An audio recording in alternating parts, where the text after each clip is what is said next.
Good morning, good afternoon, and good evening, everybody, and welcome to another episode of Loosely Coupled by Bridging the Gap. My name is Karol Skrzymovsky, and today we're going to be doing something completely different. Nothing like quoting Monty Python, right?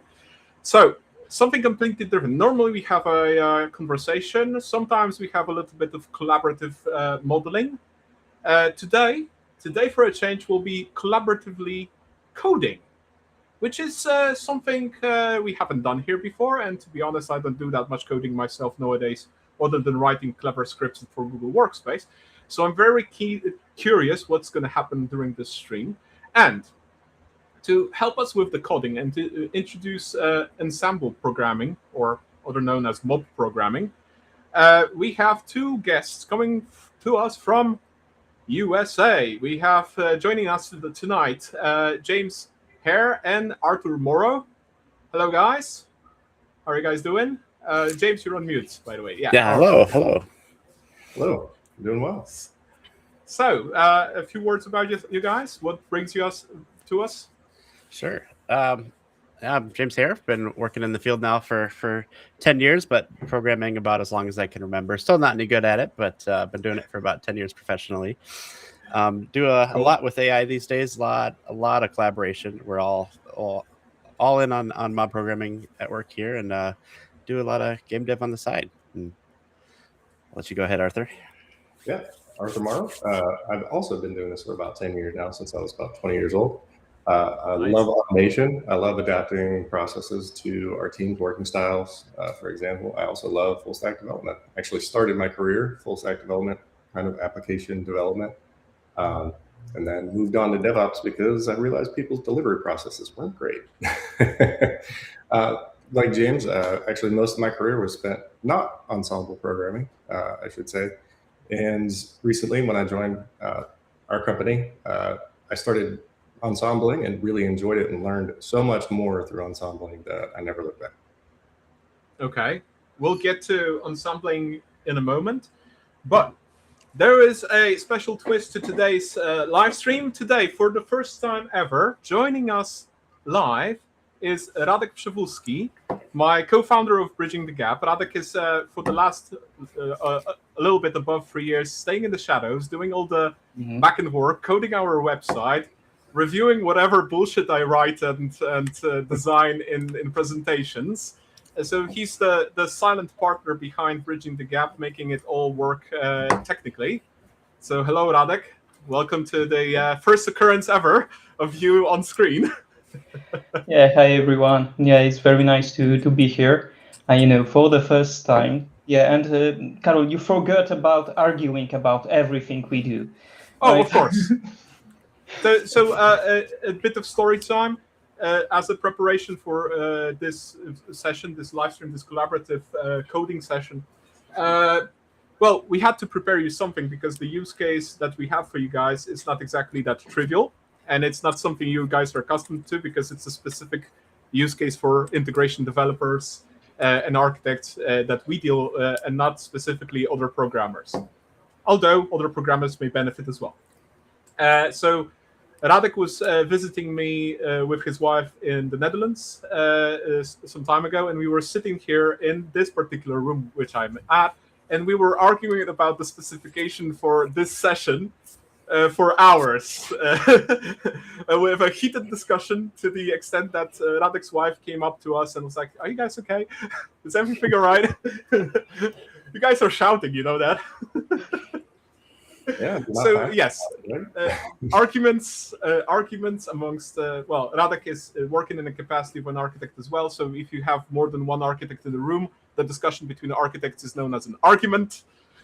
Hence, yeah.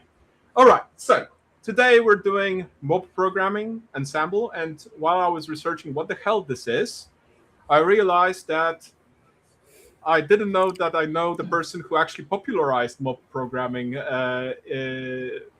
all over the world, which is Woody Zuhl. And he was already twice a guest of this live stream. So it's actually amazing to know a guy that actually is behind this to some extent.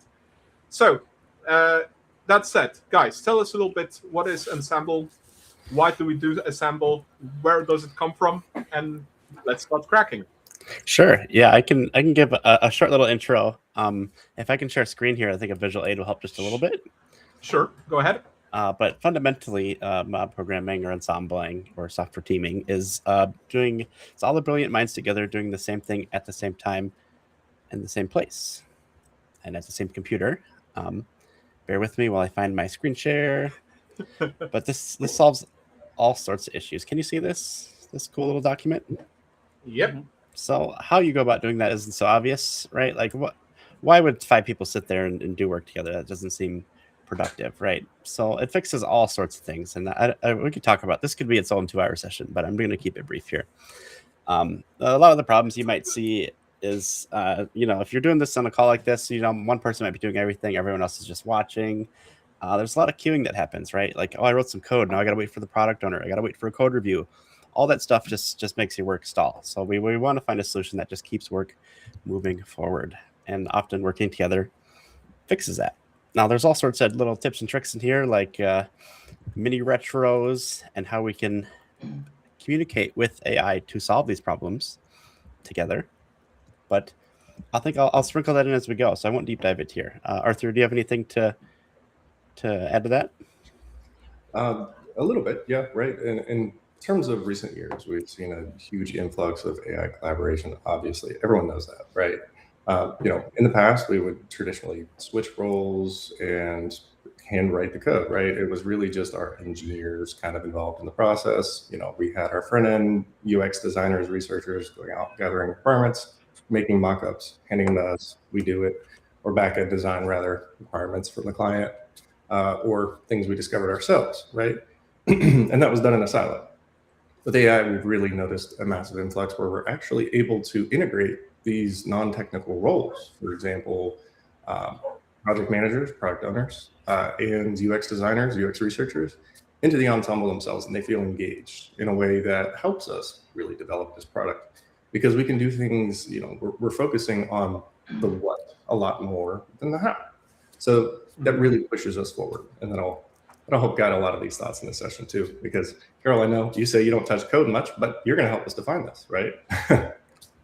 I'm basically going to be acting as a business stakeholder, product owner, whatever the name would be in this particular case, but yes. And on the note, James, on the note of extending this into a longer session, I'm trying to get, I will get probably Woody to do a session on Ensemble, but we're also trying to convince Kent Beck to join in and to talk a bit about the history of extreme programming from which Ensemble originates.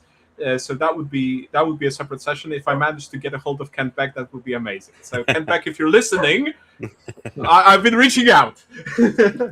Very nice. All right, where do we begin then? Do we have a GitHub repo set up out of curiosity that we can work in? Yeah, I should have done it. Sorry for that. Yeah. Do we? Just give me a sec. Carol, do you want to give the audience a little TLDR of what we're getting ourselves into here? Yeah, maybe we can go through the project, what we are going to do. Sure, a little bit of a TLDR. So, as an integration developer and integration architect, one of the biggest challenges we had so far, especially with enterprise service buses, which is a lot of layers of integration, is to do proper design of contracts, not specifically open API specs or WSDL files, but contracts, broader than just a definition of an API. That contract is also a problem of aligning to domain systems, and we have middleware between them. So while we have individual contracts between a domain system and an integration platform, and then the integration platform and other domain systems that are providers or consumers of events, all of this needs to be cohesive. And we always try to align these with data mappings. And data mappings at this moment is nothing else than just a humongous spreadsheet where we put in the data model of each layer, being the consumer of an API, being the channel layer of an ESB, then the composition layer of an ESB, adapter layer of an ESB, and lastly, all the providers for the services, whether it's a service that is orchestrated or a straightforward point-to-point.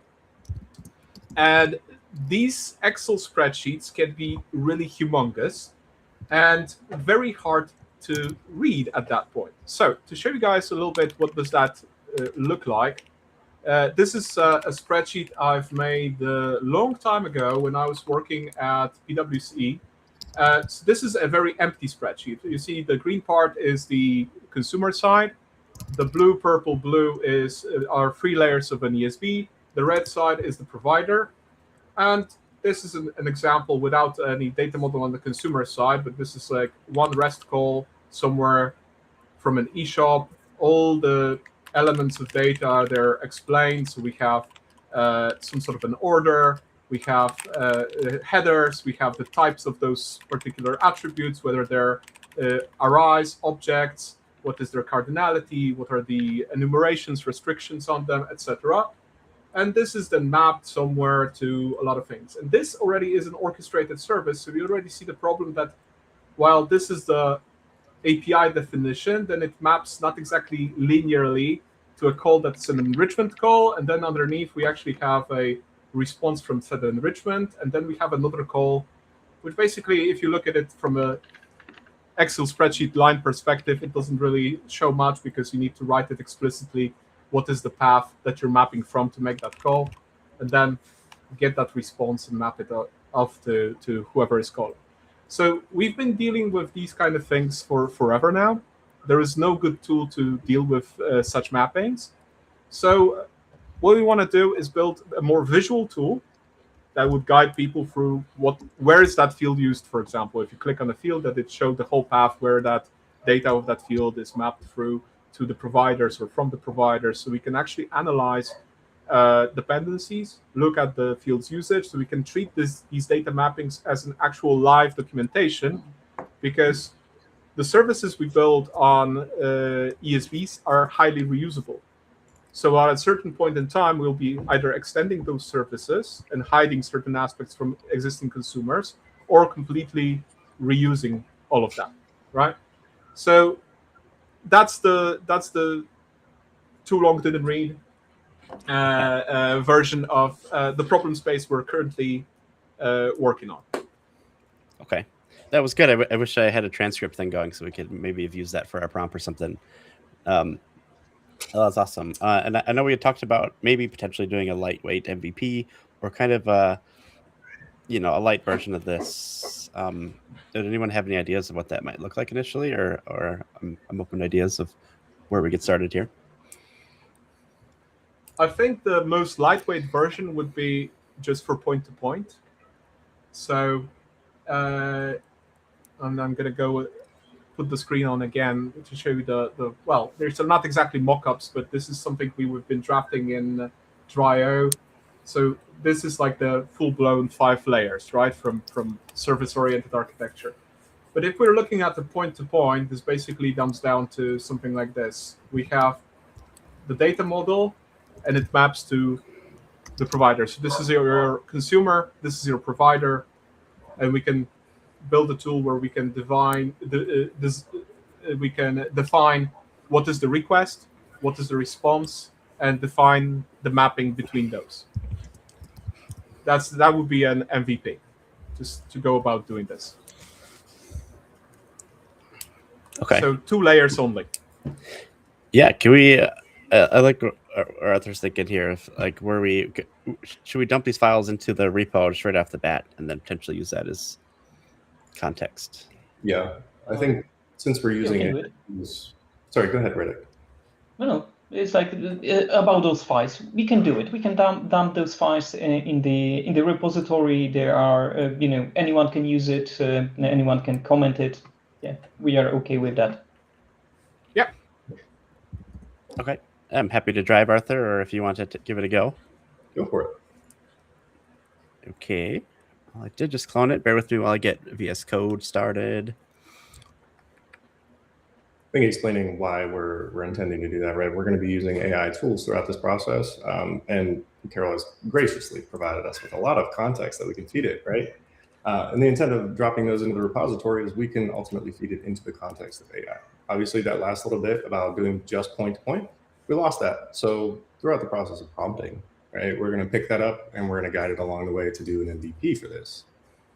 Yeah, there's that document I showed earlier has a really cool what I don't know what you call it. We call it transcript as a prompt, which is basically all those awesome words that Carol just gave us. We could have captured and jumped right into the README in the first few minutes. And it's too bad we didn't have a transcript recorder going, because that would have saved us 10, 15 more minutes of having to rewrite a lot of that stuff. So bear with me here while I save some files and dump it in here. Arthur, I'm going to give you a live share link if you want to, or Radek if you want to. If you want to start just typing out some of the context here of what our mission is today, and I'll get the files here in parallel, if that sounds good to you guys. Yep. Okay. So this is live share. You should be able to click this and join right into the VS Code session. You'll be able to interact with my VS Code, add files, maybe crack open my terminal and mess with me. You should have full access. So.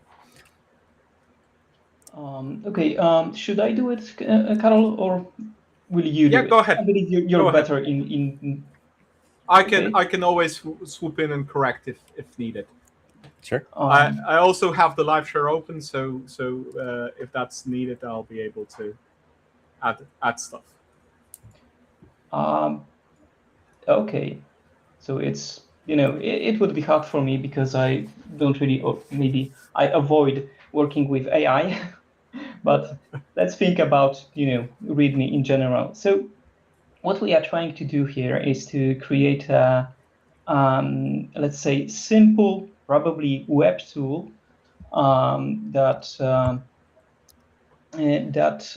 would be able to, provide us with some, or maybe not us, but integration architects with the ability to create mappings and models for their needs. So for all the projects, all the all the collaborations, all the flows they are working on.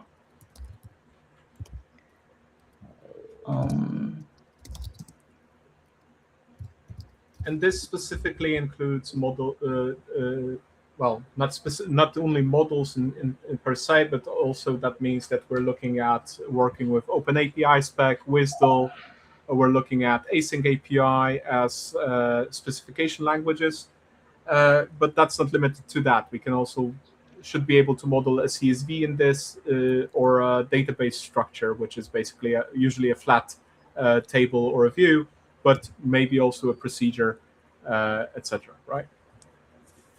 Yeah, and while we were talking about this particular project with Carol, we were thinking about something very generic to create, a generic language, probably, a new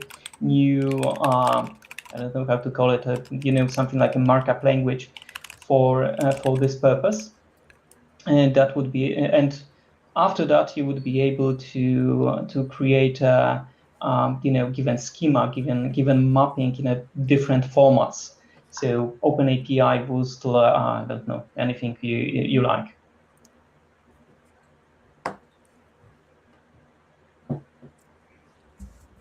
So potentially, Radek, you can probably copy a bit from the Google Doc that we created for this purpose. So there is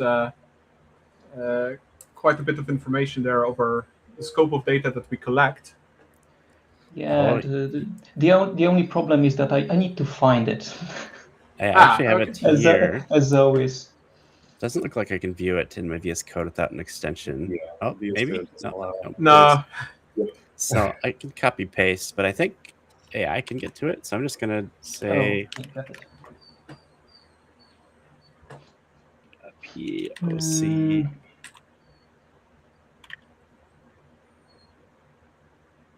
I can spell it all here. A lot of useful information. We could probably copy paste some of it in here, I wonder, as well. Potentially. James, there seems to be a bit of a problem with connecting to your live share. Arthur was dropped and I cannot connect at all. All right, fair enough. Let's try this again. All right, I'll get you a new link here.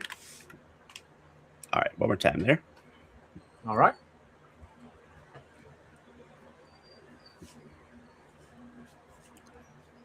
Oh, there we go. Beautiful.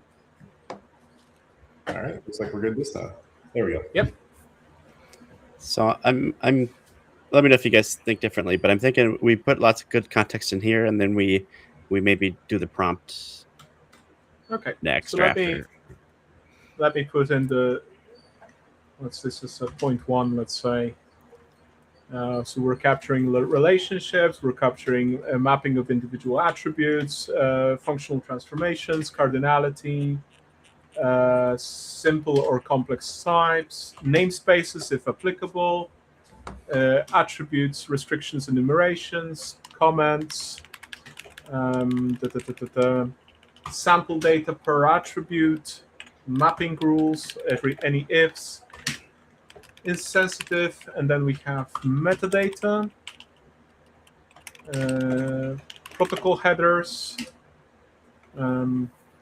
custom headers, because obviously we create a lot of custom headers in application integration practices, interface names, identifiers, application implementing the model, path URI, interface type. Then we have, interface type is one lower. Okay. Communication mode, so is it sync or async, protocol type, and then obviously formatting of the payload. So this is the scope of data that we need to capture before any mapping occurs. Most of this is for a standard API, a normal thing, right? I guess one of the other things I'd like to throw out there too is WCAG compliance important with this? I know we were talking about that earlier before we started this. I think that might be something, accessibility is always important, right? We could add that as a subtopic. Yeah, accessibility as a requirement for the tool itself, yes. I did drop a little snippet up here about what the mapper screenshots folder is. Is this correct that it's ways other softwares address the readability? Yeah. Okay. So some of these are from various tools that we used over the years from different technologies. So one is a mapper from Boomi. Another one is a file diff program, which very beautifully highlights alignment if the lines changes. Another one is the mapping transform message activity from MuleSoft, which has a visual representation, but it's also represented by a scripting language called DataWeave. Another one is a very old school screenshot of typical BusinessWorks 5, which relied on XSDs and XPath for mapping, and every mapping was visually represented after writing a specific XPath. Or if you put elements, attributes of XSD, that they were represented underneath as an XSD, and visually they were represented as a connection. So if you do a drag and drop, it would be represented as a simple XPath underneath. And the last one is a screenshot from Taxi, which is a specific language for modeling dependencies between models and interfaces, services, which is part of Orbital, as a Orbital being a very specific integration tool. Okay. All of these show different aspects of mapping, not fully the aspect that we're covering in those spreadsheets, but some aspects. All right, Radek, Arthur, should we try to shoot for a rapid prototype from AI, or is there something more we should tee up? I'm happy to. We can start from this, right? Okay. Because this is only a beginning, as already Carol mentioned. Currently, right here, the scope is only related to the model, right? Yeah. It's not related to the mapping itself. So To the behavior. To the behavior, exactly. And so the question is, should we start with this, or should we provide all the data at the beginning, and then we would be able to modify the behavior or change some stuff inside? So it really depends on you. What you like. That's a good question. I would lean towards simple first, but what do you think, Arthur? Yeah, I would lean towards the first as well. I think one thing we're missing here too is the actual spreadsheet too, as an example. I think you just have the docx mentioned here. So I'm going to add that real fast. Okay. Right. There's probably a better way to link these files. I forget the exact syntax offhand. Yeah, I'm not used to lives where there's no plugins or anything. Yeah, that's probably my bad.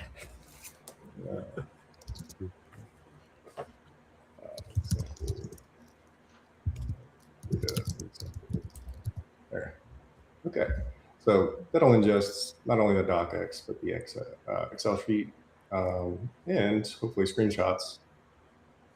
Will give us some. We might want to add to. We hope to use these as inspiration, not a direct copy. Yes, precisely.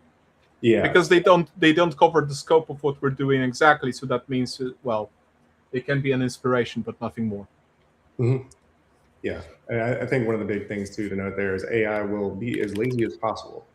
You know, if you hand it that and you say, "Oh, we hope to use these as inspiration," it'll literally grab it and put it there, maybe put a little different flavor on it, right? And then you'll end up with pretty much exactly that in a slightly different way, right?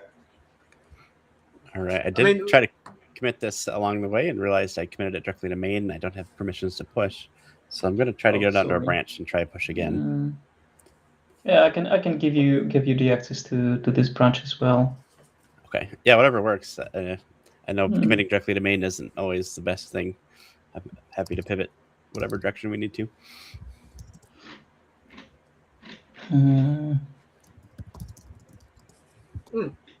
Given the use of AI, we did a collaborative modeling session with Dr. Annegret Juncker some time ago, and we basically took a visual glossary and a domain storytelling that we built over that session, and we put it into AI, and it actually produced something quite decent. So from these elements, if we define them nicely, probably would be a good prototype to start with.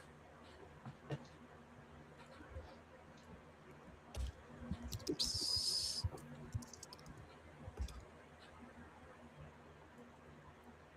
All right, so as always with these kind of endeavors, we're struggling a little bit with connecting over the web. Yeah, just small, you know, do it live. You always have problems, right? Yeah. Yeah. Sharing a cloud code within Visual Studio via live share has always been super buggy. So that's something we've frequently had to pivot around. So I'm going to let Arthur control my machine here and let him take a turn at driving here. Arthur and Pop, you should have the ability to control my mouse now. Let me see here.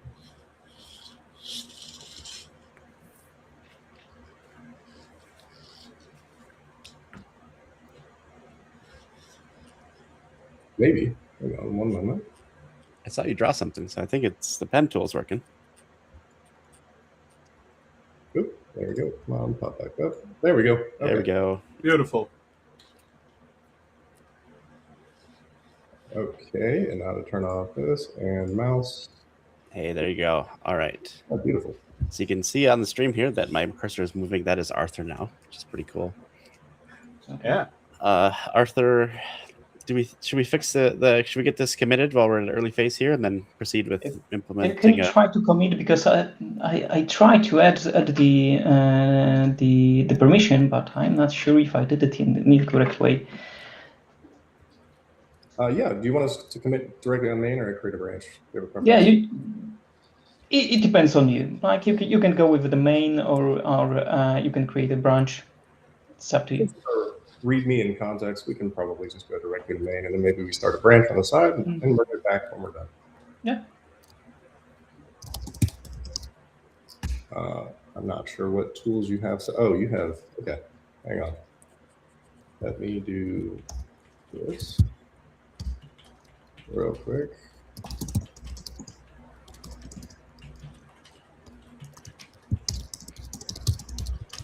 I haven't done a commit by hand for a while. I'm so interesting to see it. Oh. Go ahead and authorize that. That's fine. Let you do that.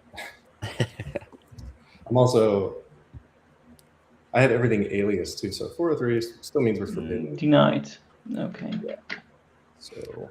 Okay. Um.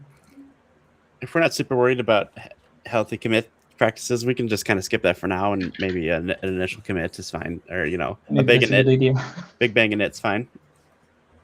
At the moment, we can drop healthy commits. We're playing around, so I think this is not that important. Fair enough. Oops. Just gonna send my email in the chat here quick. Okay, Arthur, I think we can close this window to get some of our viewport back here. So where Cloud just works in this tiny little window. I think you might be able to expand your VS Code a little bit more too for viewability. Yeah, you want me to make it bigger? Yep, just a little wider might help. Awesome. All right, so we constructed a prompt that has some pretty good context, has links to the docs we were using, as well as some nice instructions that Carol provided us. So what we're going to do, we're just going to ingest it. And now, actually, before I even start this process, right, type of application, right? I don't think we even discussed that at all. Do we want this to be a web app or some form of desktop application? Or Okay, that's not really an easy question. Because okay, so it's good if it is a web app in terms of usability, in terms of you don't really need to install it anywhere. But it's good only for like given amount of companies, because sometimes you cannot really use web applications for example big companies or companies that are government specific. So in that case, probably it is possible to create an application that can be a web app, but can be an standalone application as well. In our discussions earlier, we were thinking something alongside a tool like Draw.io. Draw.io is a web app, but at the same time, you have a standalone, without installation, executable that you can just run on any machine. So that would be probably the goal here. Lightweight, as lightweight as possible. Our README is quickly becoming a half a prompt, but that's okay, I think. Yeah. We can always adjust the README afterwards. Right? Yeah.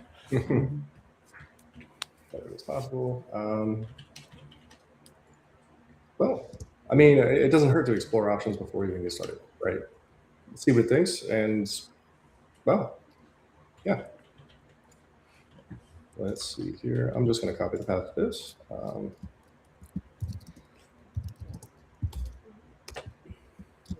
Little bit of latency. Give me a second. Typing with this is a little difficult. So. Sure. Radek, I hope I'm saying that right. You mentioned you haven't used a bunch of AI yet. Is this super foreign to you, or how are you feeling so far? No, I'm just trying to avoid it, to be honest. Okay. I'm an old school guy. Sorry, I've been programming for like 20 years or something right now. So so when someone is saying that you just need to ask AI to do it for you, and everything is okay, then at first I was like, okay, maybe I can check it. Maybe it would be okay. Everything looks fine. But when I tried, it was a nightmare, to be honest. Yeah. I'm sure that it changed in the during those few years, but I'm trying to be very reluctant regarding this. Yeah, no, I totally understand that. It's great to be skeptical and curious about it, for sure. Yeah, I'm skeptical as well, but to my extent, I learned to utilize AI, especially in a chatbot, on very small snippets of problems that I'm solving in code, rather than on a whole code basis. So I'm basically kind of treating it like Stack Overflow, but a little bit more intelligent. Intelligent in quotes, obviously. Yeah. And Radek is as old school as the Nintendo Entertainment System I have behind me. So All right, looks like it's going, and I'll share a little story here quick while it's cooking. But one of the things that we get out of ensembling on our end is like all the ways we can use AI. So like we have people that use it as a coding coach when we're learning. I think it was Camel was the programming language, and it would kind of guide us through how that worked, how to start it, how to write the programming language, which is really cool. It's like a education assistant, and that actually worked pretty good. Yeah, I don't know. Just all the use cases you pick up with the team is pretty wild because there's a million ways to do one thing right now. It's just a lot of fun. Yeah. Well, given how hard it is to learn Camel because there's no one single good source for Apache Camel, it's extremely useful. And Apache Camel is extremely powerful if you know how to use it. But most Java devs just start with whatever is the syntax of Apache Camel, and then they revert back to pure Java, which is not exactly how you should use Camel and Camel routes. Yeah, it was a fun experiment. Sure. Yeah, it's definitely a good teaching tool as much as it is, an extension of yourself, right? If you treat it as an extension of yourself and not doing your work for you, and you're able to pick it apart. I mean, a lot of the times you end up arguing with it. If you say you're in a domain, you really know what you're doing. It's like Carol, yourself and Radek, when you guys were arguing about implementation plans, right?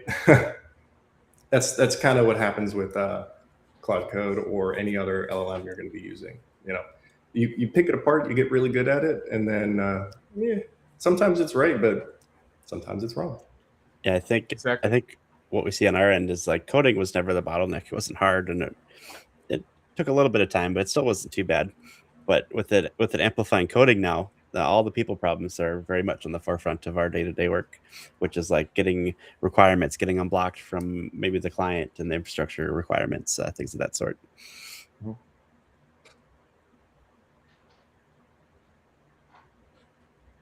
Yeah, so it sounds like the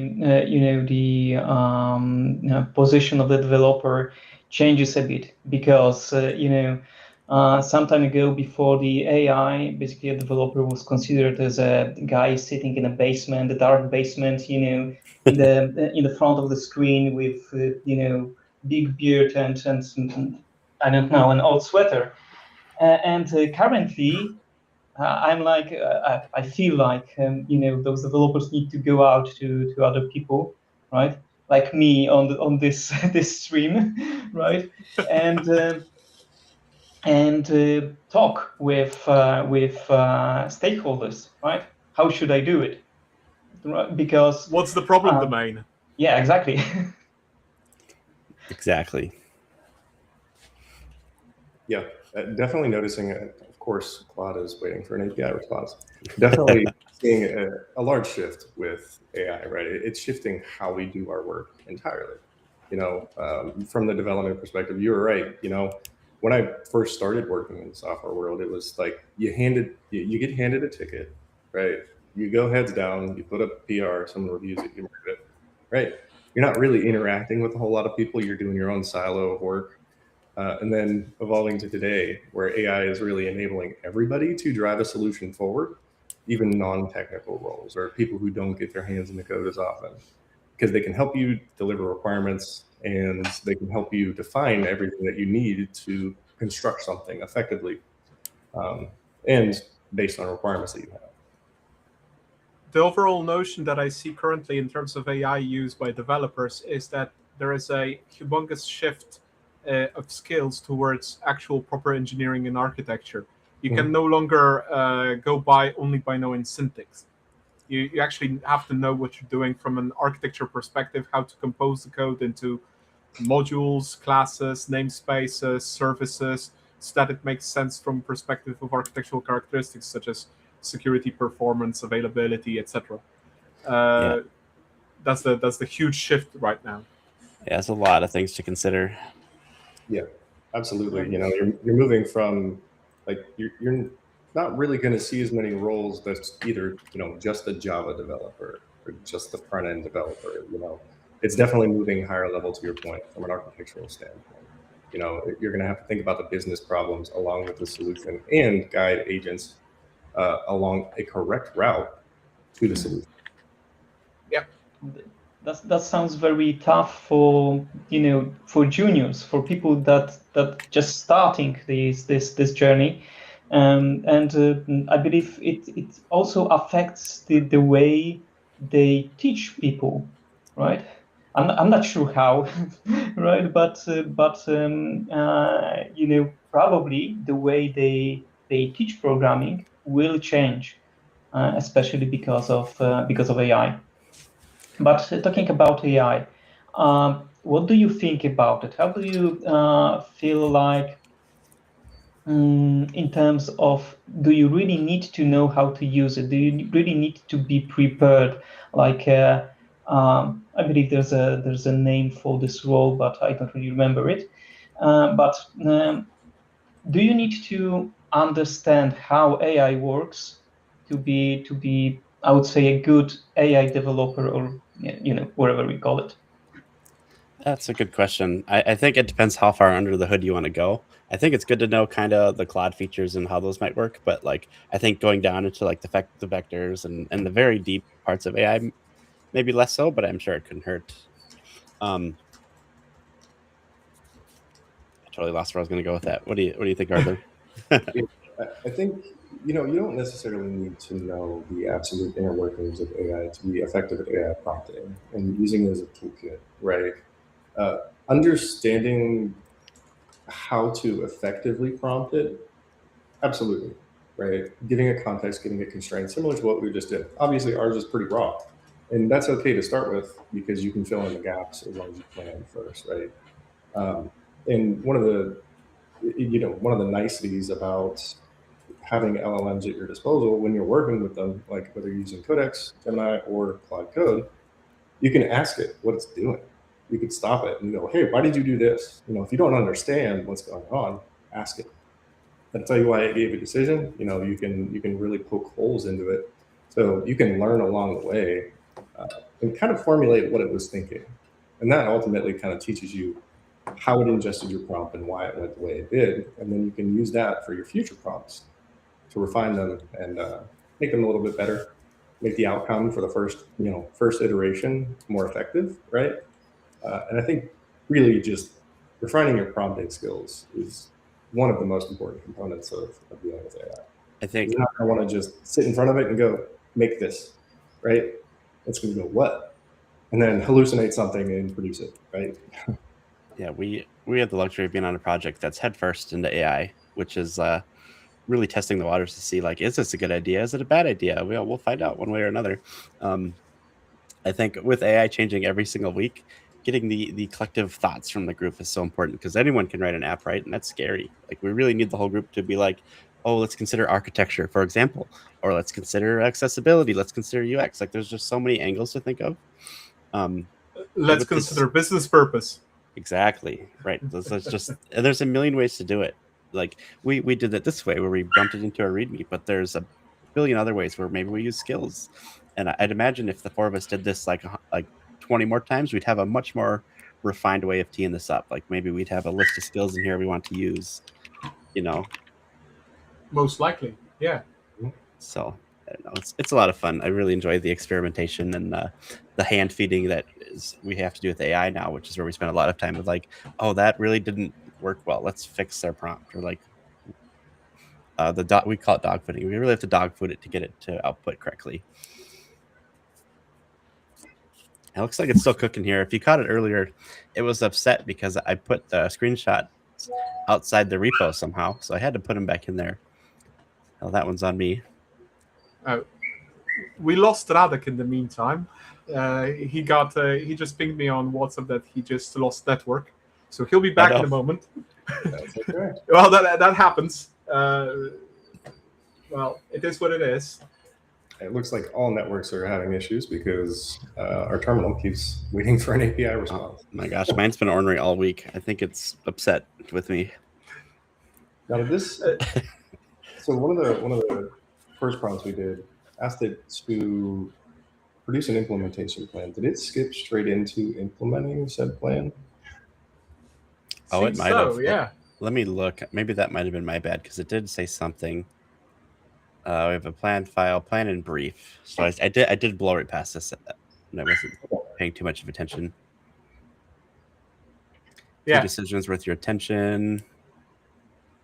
Blah, blah, blah. I guess the reason I light. asked too was sometimes you do have to really pay attention to Cloud Out because it has blown right past doing an implementation plan, like Codex or Cloud Code.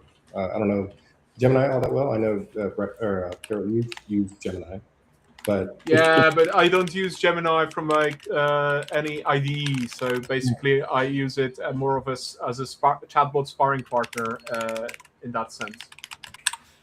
You think, Uh, Arthur, should I go with this prompt or just let it cook for a minute? What do you think? Yeah, I would like to. So let's explain. Yeah, I think this is a great first step, right? Let's explain a little bit on what a slice is, vertical slice, right? And the way we traditionally develop is we create thin vertical slices to move forward, right? Obviously, instantiating application ends up being a rather large first slice, but you get a minimum piece, like a hello world application for the first implementation, right? And then we iterate and keep iterating everything from front end to back end. In this case, we probably won't have a back end yet, right? It would just be a simple tool that isn't exactly integrated forward.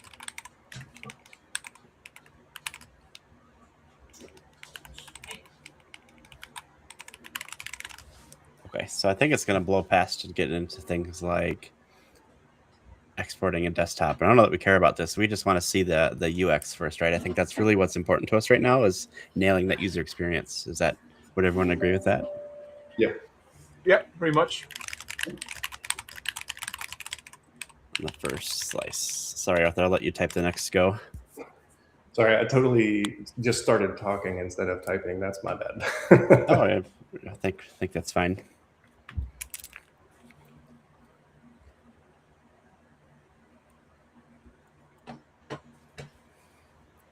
I actually just did a workshop last night with Woody where we were teaching people how to use Cloud Code, and we were making lean coffee apps. So we had a couple of people doing that in parallel.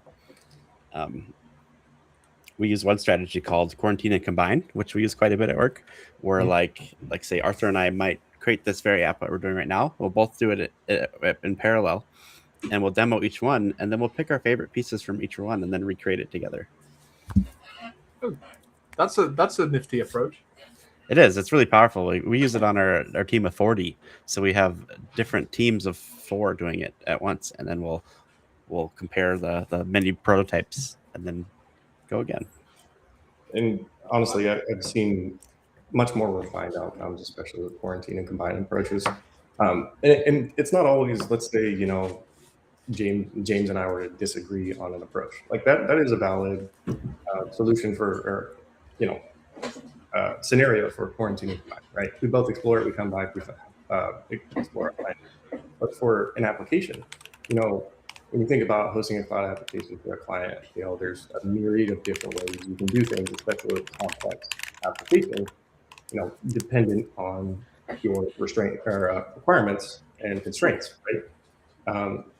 No implementation is the same. So when you do a quarantine and combine and you come back and you see all of the different areas that your sessions and your methodology touched that, let's say, someone else's didn't, and vice versa, you end up with a more cohesive application that makes the most sense rather than, all heads down and sharing the same thought.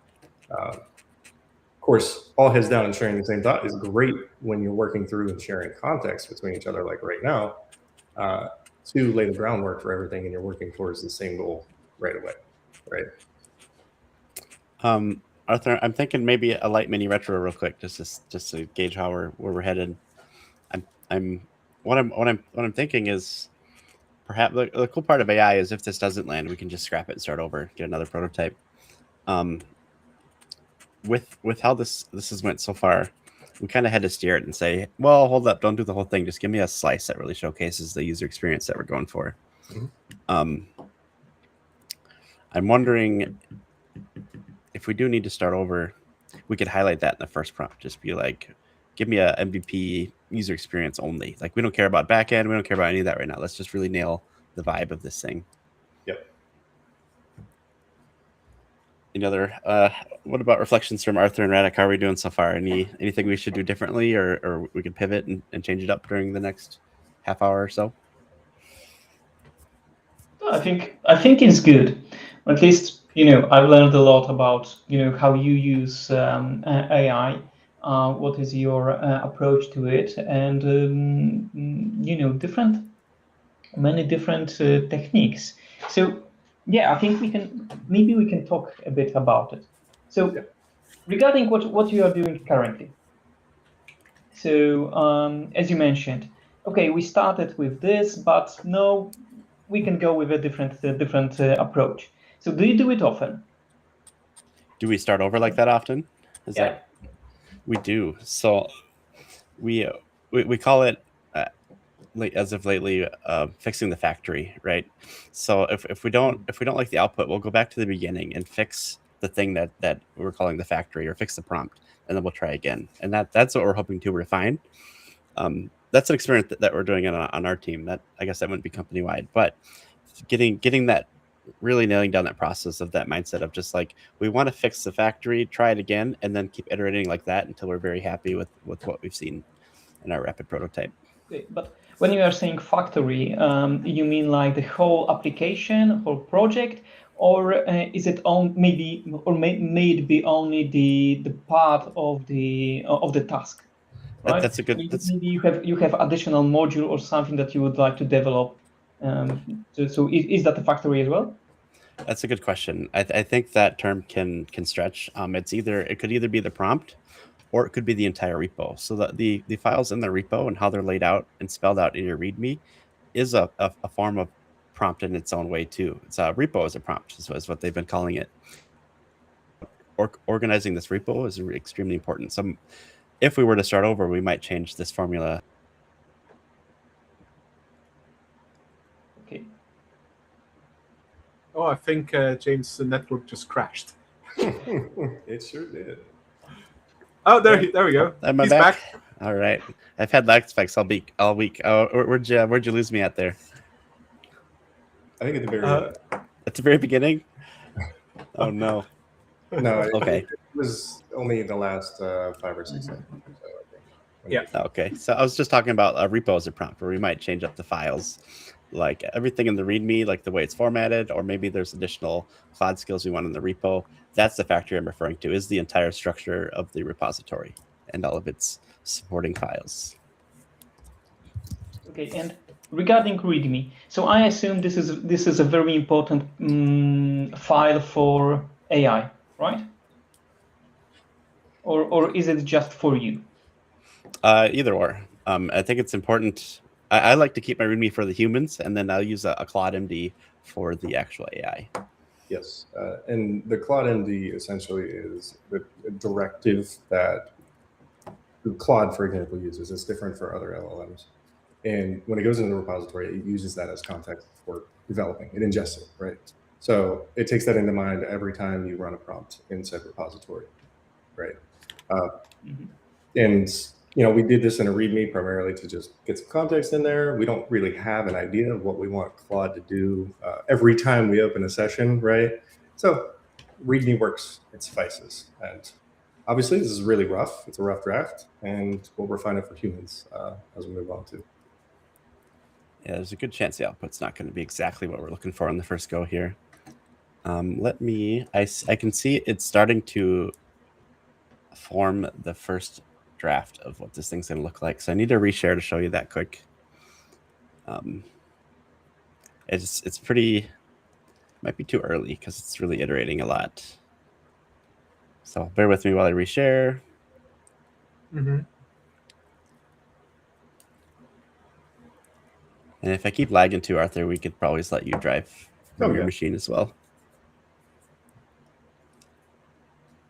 All right, so this is what it's looking like so far. It's still doing its thing. So it's looking at the output, and it's going to look at this with its own Claude eyes and be like, oh, hopefully to be like, wow, these are barely visible, and it might change that. But I see we're in the field view that we asked for here to see how it might flow through the system. Wow, that's a really nice first draft.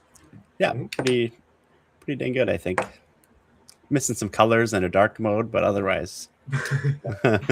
Well, we have at the Bridging the Gap website, we have everything in grayscale, anyways. Perfect. Well, except for the live live streams when they're still in the future. These are in color, so the graphics with photos and the logo of YouTube and LinkedIn to go to the event.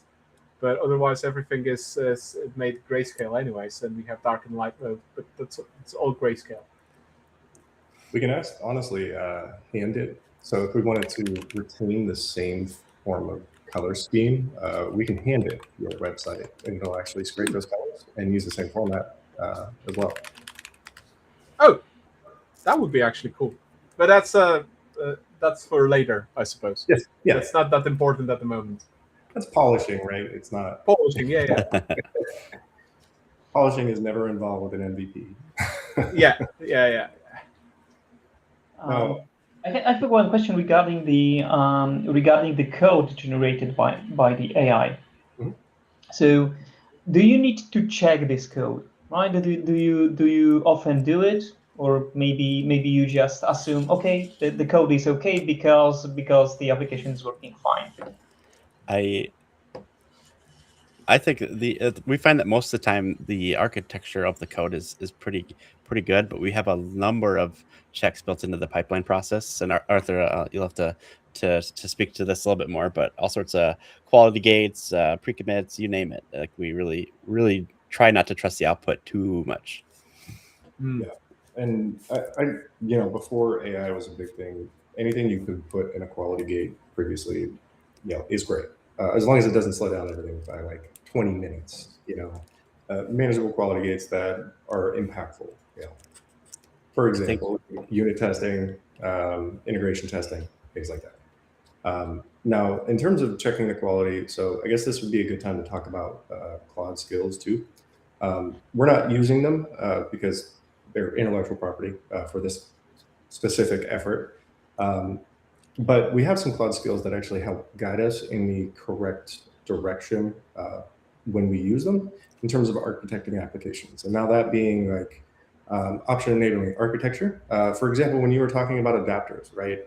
Always write a wrapper around an adapter because you could replace that third-party component or whatever component with something else. So if you have an adapter there, you can just gut it, replace it, and you have to adjust the adapter maybe a little bit, but it's not integrated in your code base, right? You shouldn't have a third-party dependency that far down.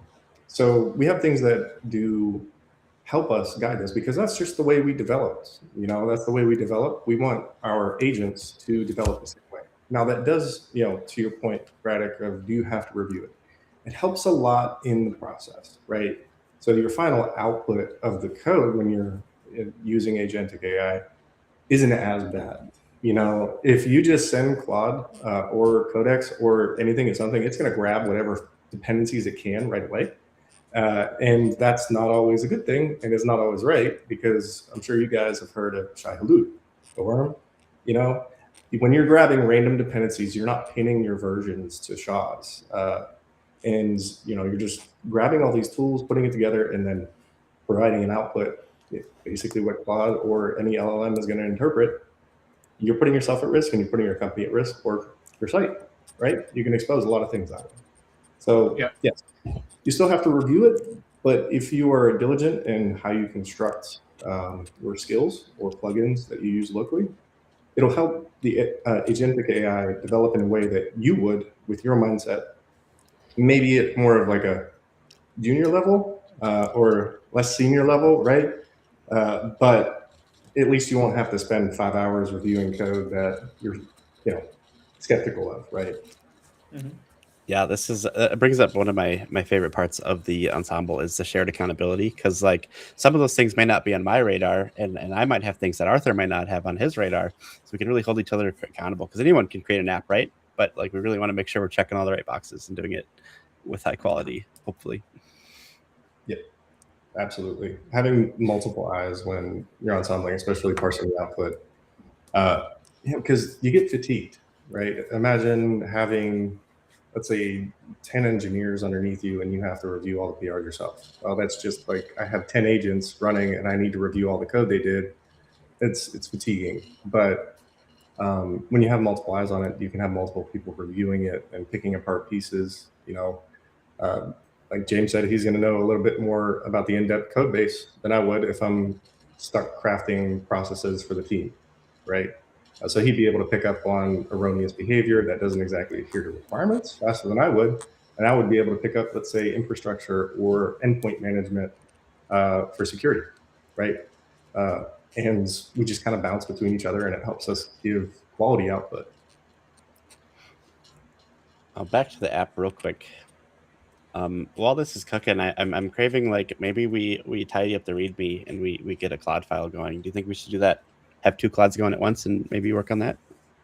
Sure. All right, Arthur, I'll let you have at it. All right. If you're back in pop, yeah, there you go. Is it this one? Yeah. All right. Now, what was your intent here? Creating a Claude.md. A Claude MD, and then making the README a lot more human consumable. I found the words with Claude, the key phrase, make it extremely simple, which I don't know if that reflects poorly on me, but it's really helpful. Now, James, let me ask. I don't know if we touched on this. What kind of content do you usually put in your Claude MD when you're working in repositories? I like where you're headed with this prompt. I'd suggest just say that reflects what's currently in the README, and then also slap on a /init at the end, which is a Claude command that will do some of the heavy lifting for us. So I know the README is a little bit, so it's kind of a mix between human and what we would ingest in AI, right? Like the first little bit is kind of human, and then down below is a little bit human, a little bit AI. Do we want to tell it to maybe make it more parsable for yourself? Yeah, I think that's great.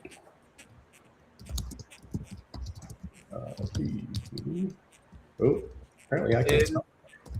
In the meantime, what James shared at the beginning, the mural screen share with all the details for liberating ensemble structures. You can scan the QR to get there. It's an open mural. You can just go as a visitor and look up what's in there. Oh, that's great. Thank you. I need to do that for my own teams. Just have a little QR code that pops up on my OBS here.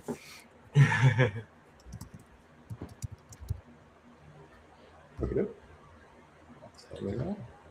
I think once we land on a nice prototype here, we can, as a team here, decide, oh, do we like it? Do we scrap it? How's the code look? Is it checking all the right boxes? And Radek, I think you would help us with that. Like, what do we need? What gates do we want? All that kind of fun stuff.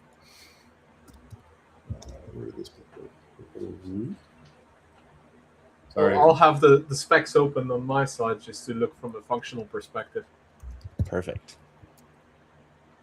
Yeah, it's really working hard. I'm surprised it's taken so long to cook, but maybe that's okay. Sorry, the node modules there were bothering me. I wanted to get rid of them. Perfect. I'm looking at the tree here in VS Code, and it's actually generated quite a lot in there. It does. It goes really quickly. I remember initially when we were working with the earlier models of Claude, I think it was like 3.5 somewhere we started on. I can't remember. Sonnet 3.5, Opus 3.5. I could be wrong about that number, but anyway, it was a lot slower, and it was definitely a lot. It was not as good at implementation, I should say. Right? It wasn't as refined. Now it moves exceptionally fast in comparison to what it did. And it does produce decent output. It's a lot better, but it's obviously it needs review. And like I said, it's a tool, not a replacement. I don't think AI tools will ever really replace us, because when you think about it, right, it's never creating anything new, right? It's using old references and developing something based on those references. Hence, context behind it, right? Yeah. Yeah, it's basically anything that the current large language models produce is a statistical average of what they have as training data. So if they have an average of an internet, of what the internet contains or Stack Overflow contains, then, well, obviously that's not going to be top-notch quality. That always requires that human touch to it. Yeah, you can't quite see it, but the website's getting more colors. It's added blue and blue lines. Getting there. I'm digging it. Radic, I feel bad that you're just stuck watching. Like, do you wanna? If you can, if you want, you can download Pop and jump in. Sure. So I can do it. Yeah, I just like watching in terms of I'm reading what it is doing and stuff like that. Sorry for that. I'm a bit autistic, so I like to do things like that. So if I'm quiet, that's okay for me. So Sure. sorry if you think I'm somewhere else, and that's not true.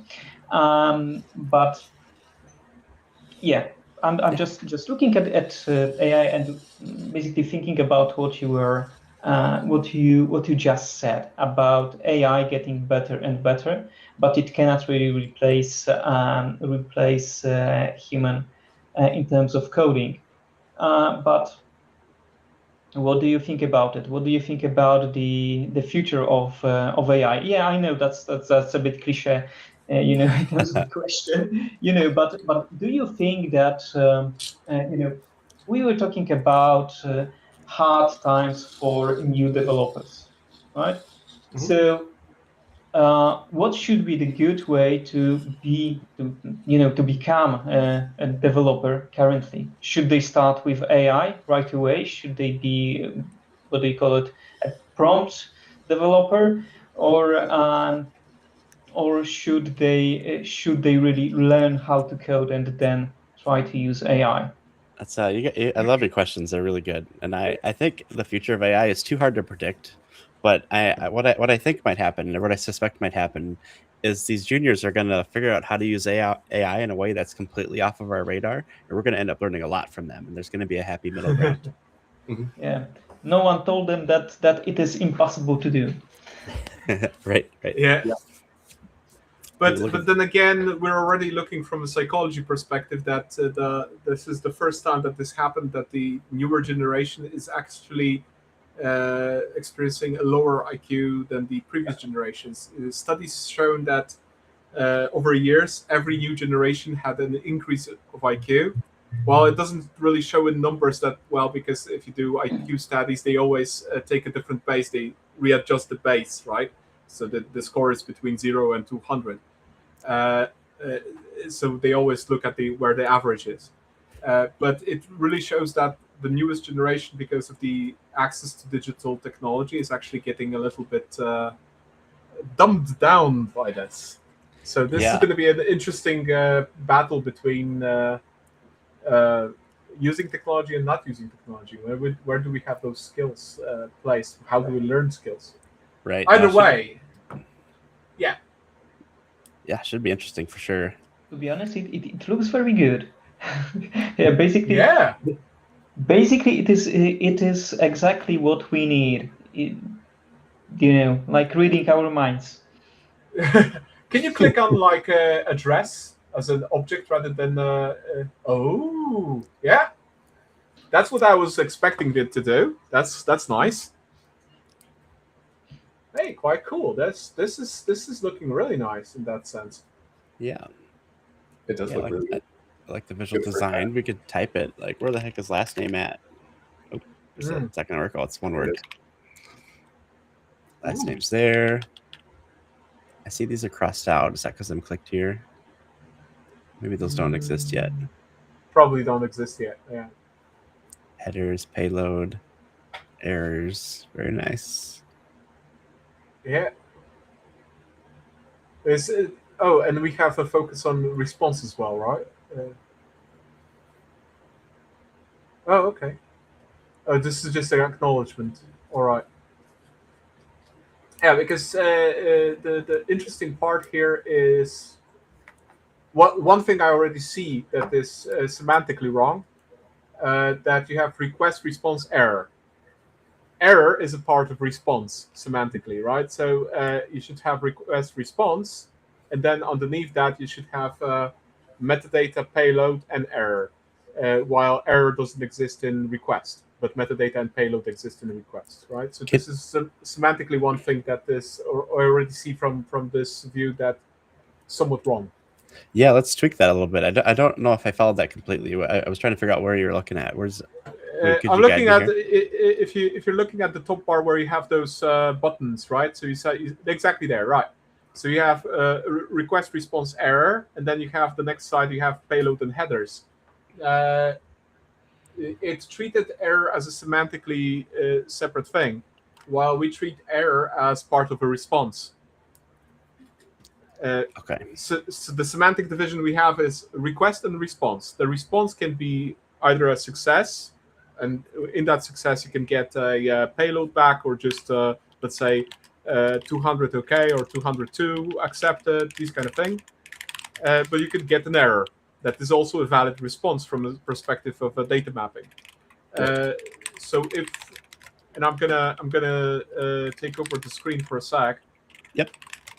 If you look at this from this perspective, right? So we look at the part of that is the request. We have some variables. We have metadata, payload.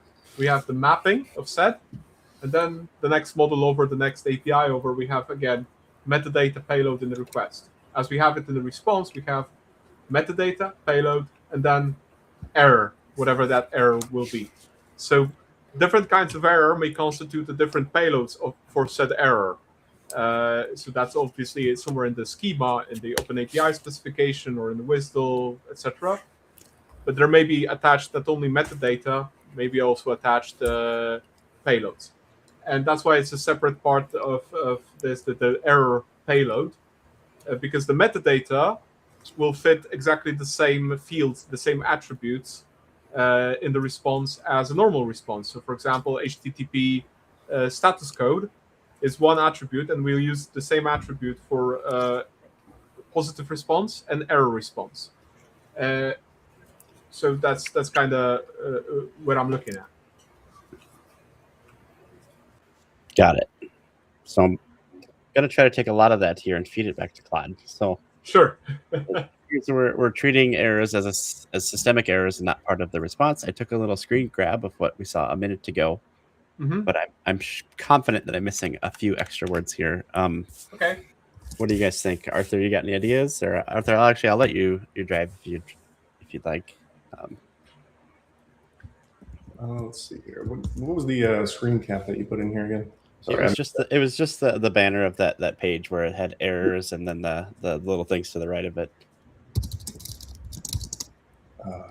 Errors tab. So the reason I'm giving it explicit is my tab. Okay, it is. There we go. It's just a little behind. There we go. All right. Should be handling errors within the response tab shown in this image. Now, again, giving it, sometimes you have to give it really explicit instructions, right? Because it could interpret it. You know, when you think about when you're talking with an agentic AI as like talking to your coworker. If you just said, "Hey, the response is being treated weird, and can you fix it?" Right? Yeah, that could be subject to a lot of interpretation, right? So if we give it directions to go, all right, we should be handling the errors tab within the response tab showing this image, right? So the learnings from working with AI in general is that we as humans are absolutely nightmarishly bad at giving context, because we assume a lot of the context, and we learn to cope with assuming context. So in most interactions that we have between us as human beings, we assume that we're in the same context and we have the same definitions, which is usually not true, but it's good enough. The assumptions, the simplifications of models are good enough for us to communicate and do it effectively. Although sometimes they lead to really, really interesting effects. Mm-hmm. Yeah, either negative or positive. Sometimes they're very positive, and that's surprising. Sometimes they're very negative, and that's because of a miscommunication, because we didn't convey context. Same goes with any LLM, any agentic tool. If you don't provide proper context, it will make assumptions. I don't know if you've seen this. There was this post flying around LinkedIn some time ago. Somebody asked an LLM, what is larger, 9.9 or 9.11, without providing context. Yeah. And of course, one time it answers 9.9 because it's assuming a mathematical context, and the other time it's saying 9.11 because it's assuming semantic versioning context. Yep. Depending on your chat history, it will assume context. Depending on the conversations you have with another person, that other person will assume context. Absolutely, yeah. And honestly, working with agentic AI has also taught me a lot about how much tribal knowledge actually exists outside of your fingers on a keyboard, right? Because when you're providing something that is just a clean slate, right? The only thing it has is the code in front of it. You realize that like there's a ton of stuff up here, and how much you don't actually capture that goes into your development processes, that goes into your code writing, that doesn't get documented for business practices, processes, and other stuff. That if like imagine a new person hops on board and you tell them go write some code. Oh, okay, but do they have enough to start from day one? That's pretty much the equivalent of telling agentic AI, here's some stuff, right? If it has enough to start and effectively, develop how you do, how your team does, you did a good job. If it sucks, that's probably a symptom. This reminds me of my 11-year-old a little bit, who comes in and is like, oh, why is that zombie green? We're like, are you talking about Minecraft, Terraria, TV show? Like, what are you talking about, dude? Which zombie from which universe? Yeah, for real, exactly. This could be anything. But regarding the new developers, new code bases, and stuff like that. So at least I would say during my time when I was a developer, when we introduced a new developer, the given person was given a bunch of examples. This is our code. We do it like that, right? So yeah, I totally agree with you, Arthur. So as you already mentioned, when you have an AI and you just assume that it knows, so how, right? At least so this AI probably is trying to create a code that it was trained on. So yeah, the average of what we did in general on GitHub or in any other Git repositories. But if someone new is entering this company, right? How should they know how to do it correctly, right? So this is probably you should. I don't know. Correct me if I'm wrong, but probably you should treat AI as a new developer, right? Here is our code. Do it like that. Mm-hmm. Yeah. Wholeheartedly agree. Yeah, and on the topic of people coming into the industry too, you mentioned lowering IQs, right? Because we're getting used to things doing stuff for us. Agentic AI. I know every college student is using AI to complete all their courses, right? Yeah. Now, how did we learn how to effectively architect things from an application perspective, a delivery perspective, right? We learned through trial and error. We did it the hard way. But that also taught us very in-depth knowledge of things that's invaluable now, moving into the agentic AI future. Now, I think you asked a question earlier, Radek, about should we teach them to handwrite code first or jump right into AI? I honestly think it's a combination of both, right? I think you should really get your hand writing the code, right? Also, if you don't understand something, you can use agentic AI to teach you the basic principles as you're moving forward. Like, why would I do this way as opposed to this way? It's like, why wouldn't I have 30 React hooks in a React app? Because you keep reloading the page 500 times, right? So I think it's important for people to use, when we think about people getting dumber, you can use it to make yourself get incredibly smart. If you use but it, you need to have guardrails for that to be actually have a learning process with AI. Because otherwise you'll just be outsourcing your thinking to an LLM. And that's the problem, right? Absolutely. And you can address that by, at least the way I look at things, I'm always skeptical of what it tells me. And if you always stay skeptical and you actually research a little bit, you look into it, you refute what it says or agree with it, you're still capable of forming your own opinions. You should never take what AI says as fact. True, but we absolutely fail as humans in terms of most education systems in the world at teaching critical thinking, and this is a very important skill to actually not not dilute your thinking and not delegate your thinking to an LLM. If you don't know how to use critical thinking, you're going to probably end up really having a really bad problem with that, right? And you'll also likely end up really misinformed at the same time. Yeah. Like we were talking about hallucinations. If you're not skeptical about AI output or how you approach your own learning goals, you're not going to be fed the correct information. Always ask questions. You should always question everything. In reality, and you have a really good point about critical thinking and our failure to do so. I do think that the ensembling does help, like the onboarders, right? Like pick up the tips and tricks of how to interact with AI, but also like look at Arthur and I today, who come into this pretty much virtually blind, and we're able to contribute. We've contributed heavily in the first 2 hours, and that's our first chance looking at this, right? Like, had we been just dumped this and given a week to look at it, like that would probably be a very different story if we were working independently.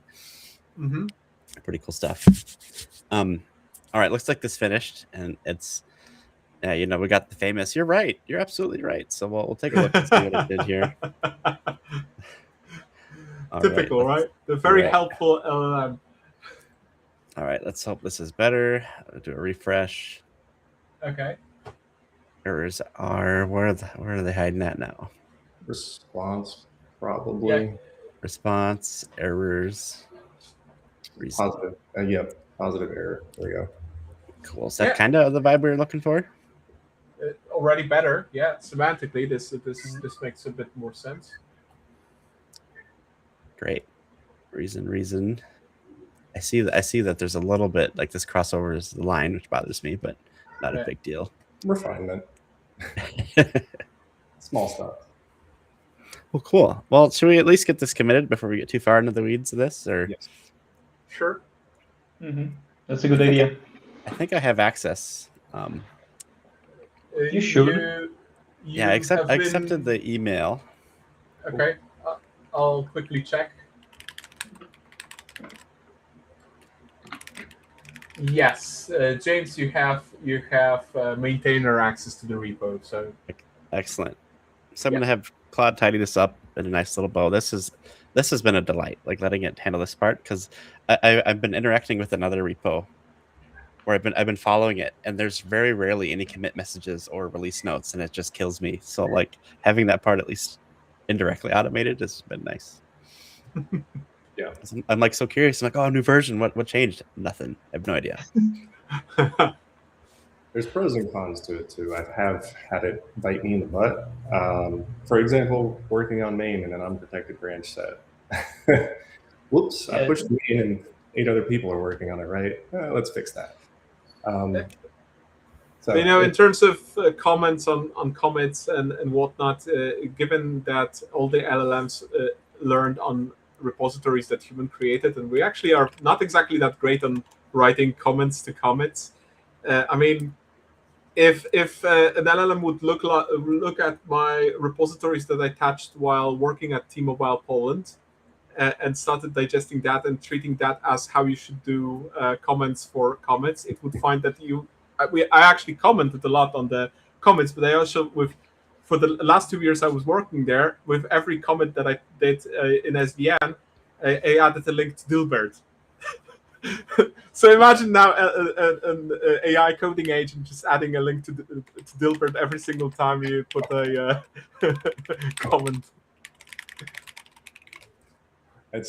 That's also an interesting topic too, because we noticed that some of the newer models really overcode comment. I don't know what your opinions are on code commenting. Now, generally, the code speaks for itself, right? Especially if you're in an application framework like TypeScript, like we're doing right here.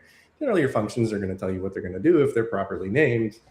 Now, recently, we actually had to put basically comment discipline, because LLMs were oh, here's a whole page, and then the actual function is like 15 lines. And it's like, okay, I did not need to know about a totally external system that we just ingest and use in a pipeline when this is the function we're using in the front end. I don't care about that. So it is a battle sometimes. It likes to ignore you on occasion, I've noticed, so always keep that in mind when you're using agentic AI. I get the same when I'm building automation for our Google Workspace and bridging the gap, and Gemini often just pushes out too many comments. Like literally, I'm asking for 15 lines of a script, which is basically JavaScript, only in the Google-ish version, so they call it the Google script. And it just like every single thing is then commented, divided into parts with a description. Sometimes it's a humongous overshoot in terms of the amount of comments. Sometimes they're like, yeah, maybe we should leave them in just for the sake of, if I later look into that automation, what the hell was this function for? So I actually get a bit. Then I tend to change those inline comments a bit as well, just to reflect what I was actually thinking, rather than what the LLM prompted out. Because I ask, again, I give the LLM very small problems to fix, and they not always provide the actual context of the bigger problem that I'm solving when writing those automations. So then the comments really need a little bit of an augment from that perspective.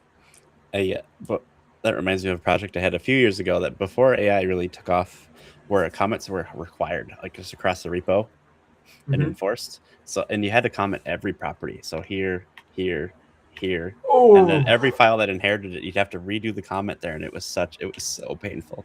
Wow. Good times.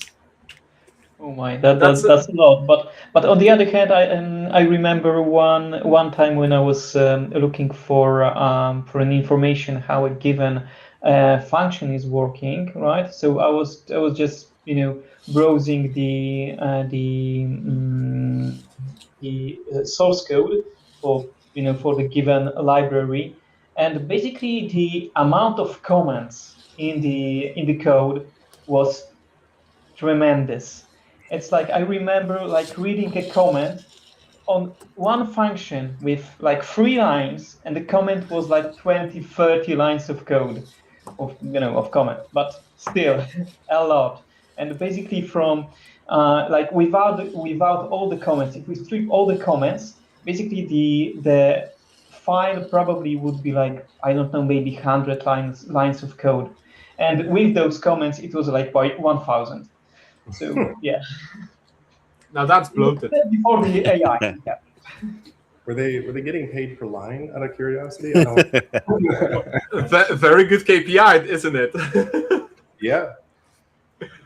Token spend, number of lines, number of agents in the swarm. Great KPIs.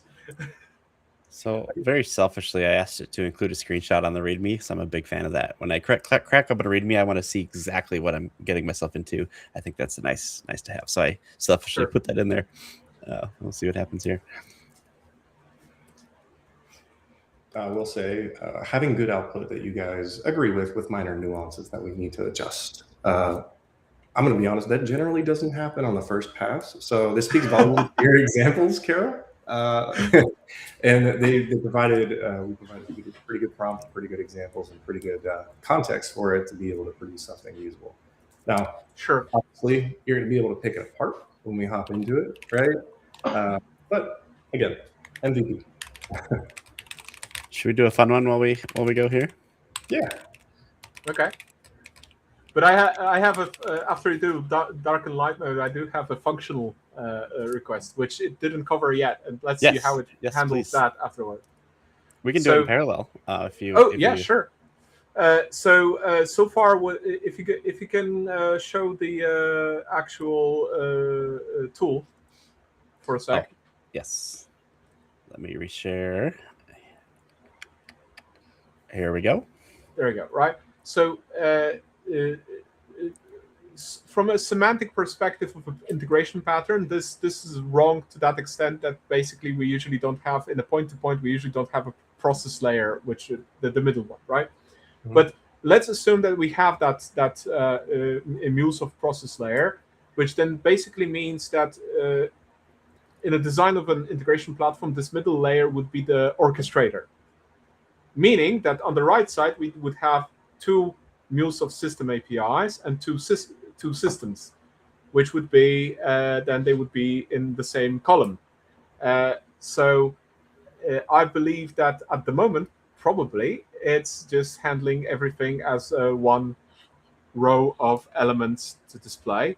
Now, to put a bit of a stick in the wheel, let's try to make it support multiple objects in the column for the fourth and fifth column. I love that. That's a good one. Arthur, do you want to? I don't want to keep hogging both roles here. If you want to give a shot at typing it out, or you can navigate me. What do you want to do? So let's go back over this again, right? So I have to type a little bit slower. I apologize. I just kind of hit the ground running. All right, so looking at the requests. So we're specifically talking about, you said fourth and fifth column. That would be the system API and the billing system provider, correct? Process. For example. And essentially, in point-to-point, the process API generally wouldn't exist if that's irrelevant at this point, because that's what we would input when modeling anyways, right? Okay. It's not that it generated these examples by itself, but basically these elements would be the things that we put in ourselves when modeling based on OAS, based on a RAML, based on WSDL, whatever that thing that would be representing a model or a definition of an API. Okay. I'm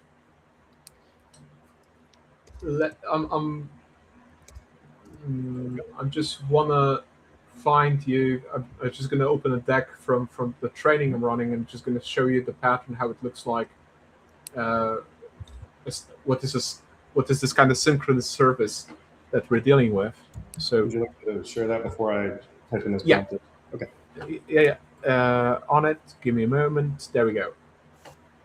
So normally what we see is this is how it's structured as a pattern, right? So we have a system who is a consumer of a service. This is the actual generic service, and this service is a dedicated endpoint for this particular consumer.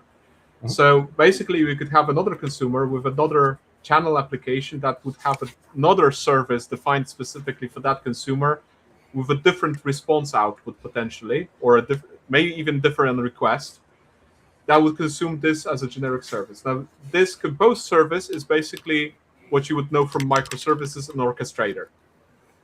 So this one then calls, let's say in sequence, it calls this service from system B, and then calls the other service from system C, maybe combines the answers from both and sends that back as a response to whoever is the caller, the consumer of this particular integration service, in this case, our system A. So basically, in a mapper, that means that the definition of data service for system B and the definition of the API of system B needs to be in the same column as the definition of the data service for system C and the definition of the API of that system C. That's what it looks like. So we have always because we have that aspect of orchestration, always on the right side, on the fourth and fifth column, we may have multiple models that are separate models. Also, very rarely, there can be a situation where a composed service will call a different composed service from a completely different domain, because we usually partition this middle layer domain-wise. So most services are within one specific domain, but sometimes we need cross-domain communication, and this usually happens right here. So potentially the third column may also have this kind of a situation, but that is extremely rare. Okay, I have a thought then, Arthur, of how we could word this. Mm-hmm. Did we lose? Oh, there we go. No, Alec is still here, but there is a limitation on viewing on screen. Okay, yeah, his feed pop off for a minute there. I guess we could grab that screenshot of that. I did grab a screenshot of that while I had it up, and I dropped it in there. You're thinking the same. So let's maybe word it like we want to cover a use case where the processor or the process API is acting as an orchestrator and may call several, what's that column called? I'll have to look at the page again, but where it may hit multiple within the same column. Yeah. Say that last part one more time. Whereas acting as an orchestrator and may call several APIs within the same column. Within the fourth column, which then relates to calling multiple systems and their APIs in the fifth column. And this is exactly the same situation when we have a message broker in the middle instead of the MuleSoft process layer or the composition layer, as we call it, because then you have a distribution, a broadcast like from over a topic from one to many, and that basically is the same thing. Oh, that's great. I love that live feedback because we don't have to wait a week for a sprint demo, right? We got it right now. Yeah. We have our product owner here with us. Exactly. You are in manual mode if you want it to fly through it. Oh, there you go. To save time.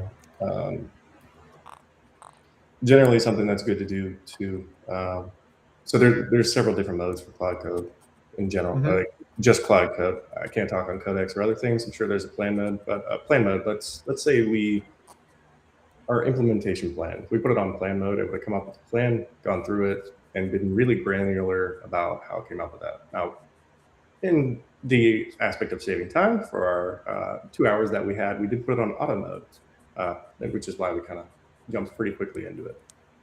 But plan mode for Cloud Code is really useful because it'll allow you to pick apart everything that it does. If you really like it, it's a really big plan. Let's say you're implementing a large integration or a large part of a system, and you're laying the groundwork for it, right? And it's the initial, application architecture.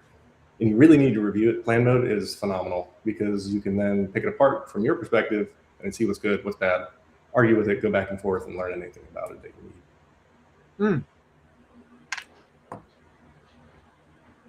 Okay, that's interesting. So, okay, let's talk about it. Let's talk about this plan mode.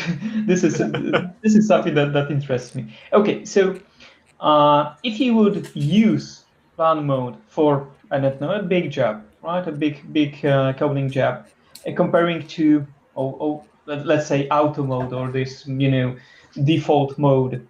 Is there a difference in quality or in something that is there something that gives you an advantage to use this plan mode instead of just going with the default mode?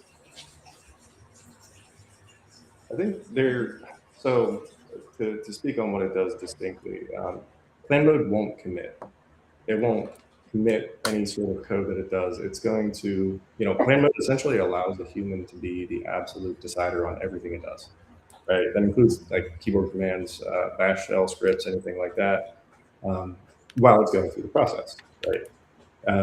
Which ultimately, if you have a really delicate integration or really delicate portion of the application that you're planning, sometimes you want that, right? You don't want it to just fly through and potentially make hallucinated decisions. The auto mode can be really beneficial when you're short on time for a demo or a POC, for example, right? When you're not as worried about what it's implementing, or when you have the what already really well defined, and you can allow, really well defined from an agentic AI perspective, where you can ingest it for the LLM and it can interpret it and effectively execute on it. That's when auto mode has a really good use case. Okay, good to know. Answer your question?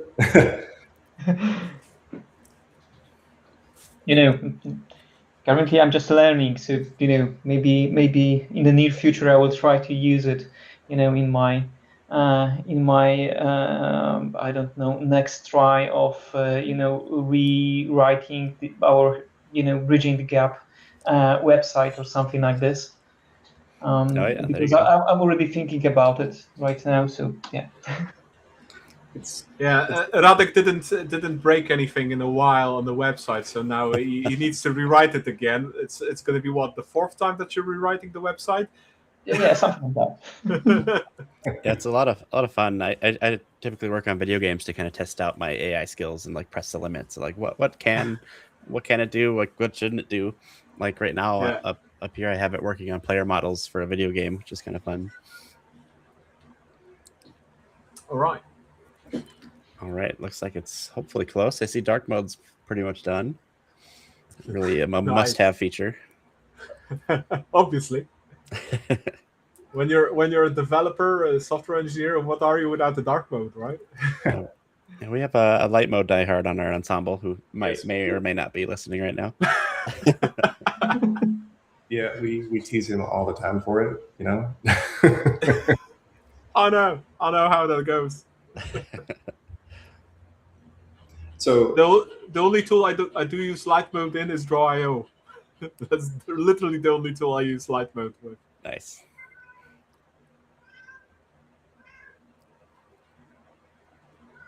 get it. But that's yeah, all right. So Radek, Carol, you said you use primarily the cloud-based Gemini, correct? Basically, Yeah. So kind of like a ChatGPT. I have not used cloud-based Gemini. Yeah, just ChatGPT. But yeah, has it's a chatbot basically, but Gemini is embedded in multiple tools from Google. Since we're using Google Workspace at Bridging the Gap, we have it, and we pay for that Google Workspace.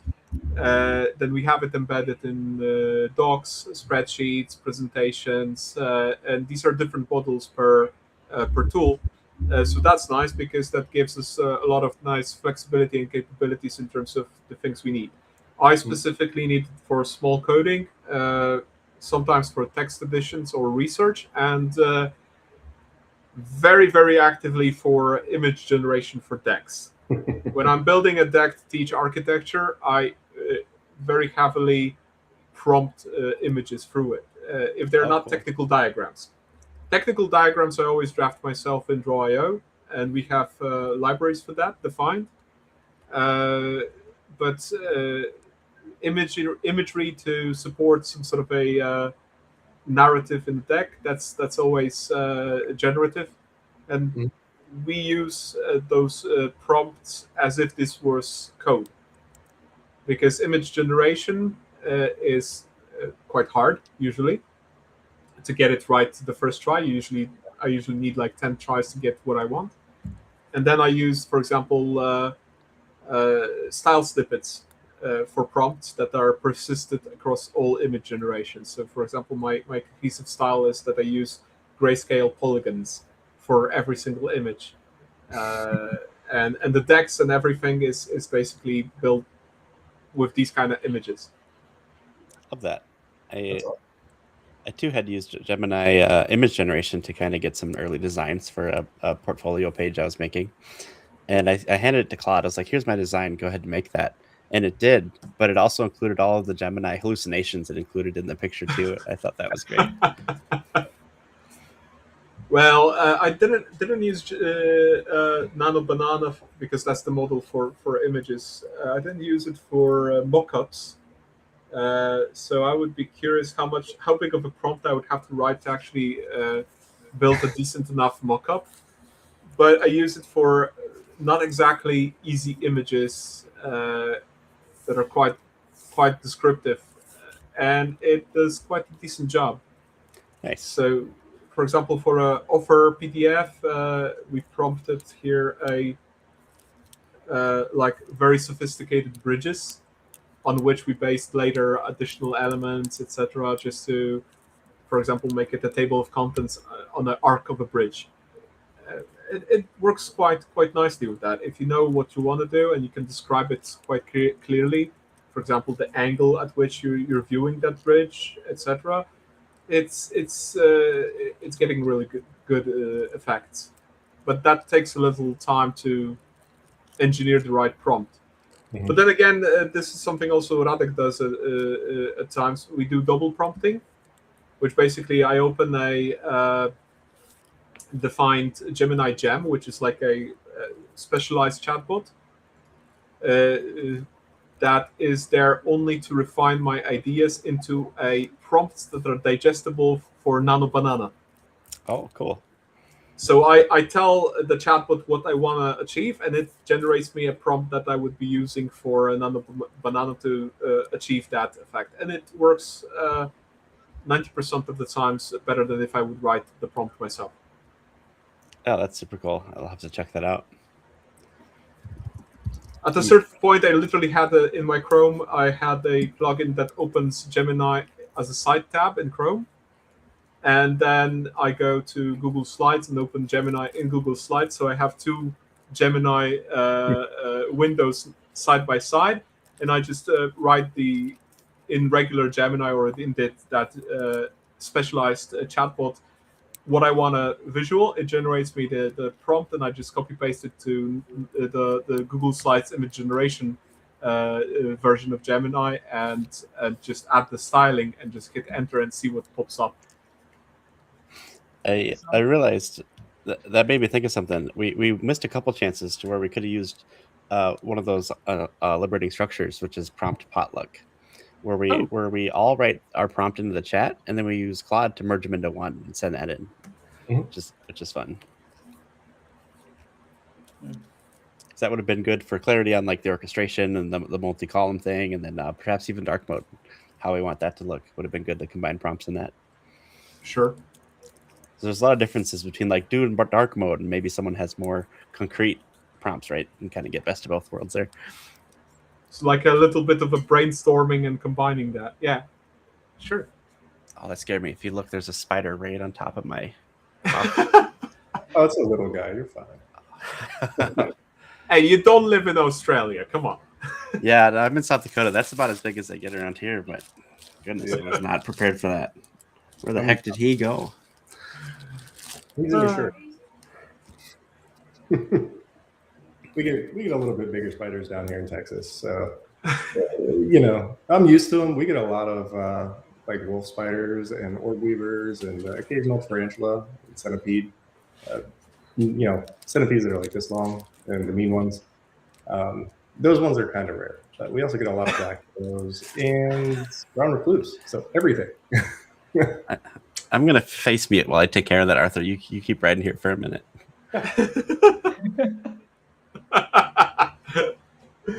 James is scared. I'm happy that we don't really have that many spiders here in the Netherlands. It's quite okay. They're teeny tiny, usually. There's they're like maybe 1.5 centimeter long at max. I haven't seen any bigger. I guess, but the amount of mosquitoes you have in the Netherlands is like, No, not really. Oh yeah. I mean, I don't really experience mosquitoes here that much, especially that all the canals and whatnot in the vicinity of my house. It's constantly moving water. It's not just sitting there. There are small dams, and it's constantly being moved. So mosquitoes don't really have a place to lay eggs that much. Yeah, and maybe that's why when I visited you with my wife, we were constantly, saying that, oh, I was bitten here and here and here and. That's other bugs. That's not specifically mosquitoes. Yeah. Okay. There are other bugs that bite. Yeah. Well, it is what it is. We call the mosquito the Texas state bird for Texas. So if you visit Houston, for example, Houston, Texas, I live just north of Houston. It's pretty much, I'm not sure if you're familiar with the geography of the southern United States, but Texas, Louisiana, and Louisiana is pretty much swampland. Okay. So it's the equivalent of Eastern Texas. We have an enormous amount of mosquitoes. So if you truly want to see what a large amount of mosquitoes are, come to Houston in the springtime. Fair enough. All right, so I have no idea where he went. I think it's a jumping spider, so I'm just gonna pretend that didn't happen for a little bit. You're live. I might not be soon, but no, that's so unsettling that he just vanished. It's cool. Well, it's not like you have in the Netherlands. There's a lot of cats that are outgoing, and my neighbor's cat actually brought a duck once in house. My neighbor goes down the stairs and she sees a duck roaming around the living room. Oh no! You know, it's That's not like fun. it's like it's going to be roaming there for it's going to probably hide and do whatever. Anyhow, Right. so what's cloud cooking right now? Where are we at? Looks like it's just about wrapped up. So I'm gonna take a peek at it here, and it might move around while it's testing itself, but we can take a look at it. Dark mode. Yeah. Oh, Oh. shouldn't have done that. Goodbye, app. Yeah, it's still cooking. So I think it's in the middle of a change. Sure. It looks like it really ran with our statement about WCAG and light mode, dark mode, judging by the fact that it used Chrome DevTools MCP to interact with Chrome and basically view it for itself. Because when you think of cloud, it's in the terminal. Can't really see a browser unless it has context to it. Right? So you use Chrome MCP to actually to view the app, right, and validate that it in fact was working as we described. Yeah, as we learned this morning, I actually need to change that to Claude and Chrome, which apparently is a little bit better. Okay. All right, so it's going to run the app again. Let me reshare again here. Yeah. Let's hope it teed up the data so we can see the actual change in action and didn't just add support for it. But in either case, I think we're close. Let that run for a minute. Dev server's up.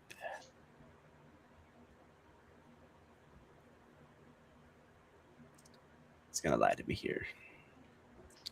Maybe the port changed.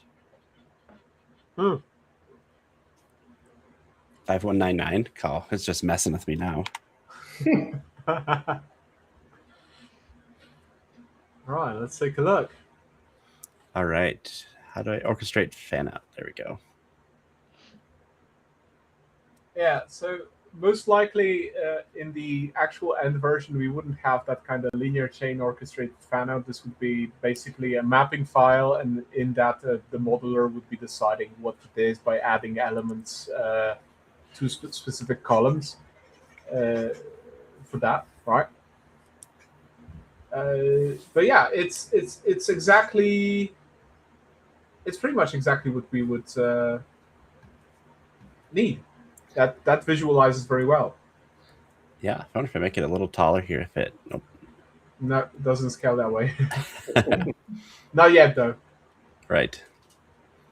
Oh, that's cool though. This is great. Mm-hmm.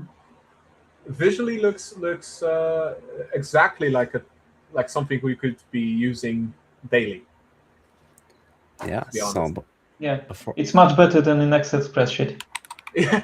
Visually, it makes more sense. Yep, absolutely. Just gonna tell it to tidy up here before, if we're about to wrap up, and I'll get that out there for everyone to enjoy. I think a next iteration test. I know you had some slices set out there, James, but figuring out if you can actually use it as a local application and not in a browser, and then expand on that. I'm sure I can figure that out. Oh, yeah.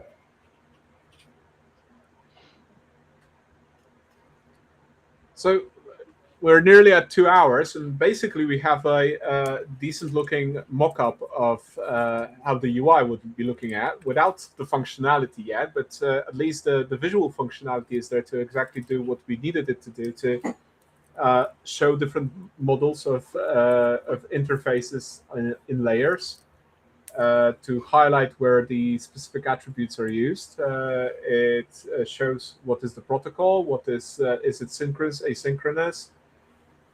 So this is already a great start to it. I would say so. Yeah, this is great. We got further than I thought we would. We were reminiscing this morning how the original pitch of coming onto your podcast here was we had mentioned bringing hot sauce. Oh right, yeah, hot sauce. I recall something about that. Yeah, if I actually get to do that at the end of next month, we're gonna do it live and make a video game. Should be a good time. And having hot sauce. What was the criterion for drinking hot sauce? Well, what we'll be doing at the panel is we'll be doing this past the keyboard type thing, and then eating hot sauce every 5 minutes to keep it entertaining. That's masochistic. Yep, Arthur's had the pleasure. Masochistic. Okay. Yeah, we should do that again sometime.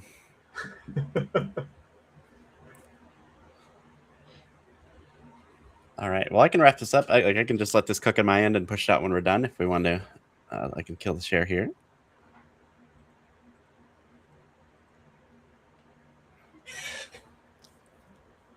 Right. So I definitely see that. Like I told you guys before, I never did mob programming or Ensemble, and I definitely see the benefit. It especially augmented by Claude, where we get that code generation in tens of minutes rather than hours by writing by hand. This kind of prototyping, mob programming as prototyping with a stakeholder, with a product owner, whoever that may be. It's actually brilliant because you get that feedback really, really instantaneously, and you can adjust as you go very, very quickly. Probably doing this by hand would take us significantly more time to achieve the same effect. I'm guessing that wouldn't be that easy as now, but effect is visually is great. I don't know in the code base that we would have to go in and review what the hell Claude whipped up in there. But Right. this is already a great start to start pondering on how to actually start building that functionality into it. But visually, we have something that actually works. Yeah, wholeheartedly agree. I thoroughly appreciated all the awesome questions along the way. We got to demo a lot of cool things, talk about a lot of awesome stuff. So that was super awesome. Right. Yeah. Okay. So if anybody would love to contribute, the repo is, I believe, Radek, you set it as a public repo, probably. Yeah, I did.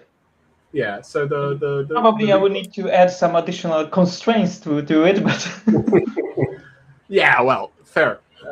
But we'll probably be looking at extending that over the next year to an actual proper tool, because it looks like something that would probably solve quite a few of your current problems at work. For me as well in some later stages. If we then add functions for actually saving models as files and exporting them as, for example, PNG, as visuals, etc. Probably an extremely useful tool for any documentation to happen, just to model it and be able to persist it, save it, embed it somewhere, like let's say in Jira. We have embeds of Draw.io in Jira. Why not having an embed of this kind of tool, right? As an Atlassian plugin. Probably would be then great as a documenting tool as well as modeling in that sense. So first step there, absolutely awesome. Absolutely. Yeah. To be honest, interesting. But this is a very interesting experience. I think I might start to go ahead and teach people how to do integrations the same way. That might be interesting for specific specific cases. Although we wouldn't be able to use cloud code for this in our space, because unfortunately for us, most integration tools are local tools. Some of them we don't have access to repositories because they're completely in the cloud. Like, for example, Boomi repositories and IDE is completely cloud-based. So we don't have the XMLs underneath available as source code that we can version in GitHub.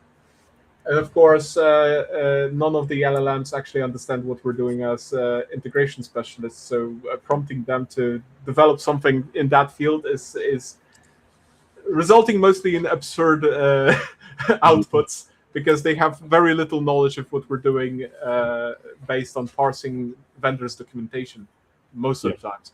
So that unfortunately does not bear great results. So we have to do Ensemble by hand rather than by Cloud Code.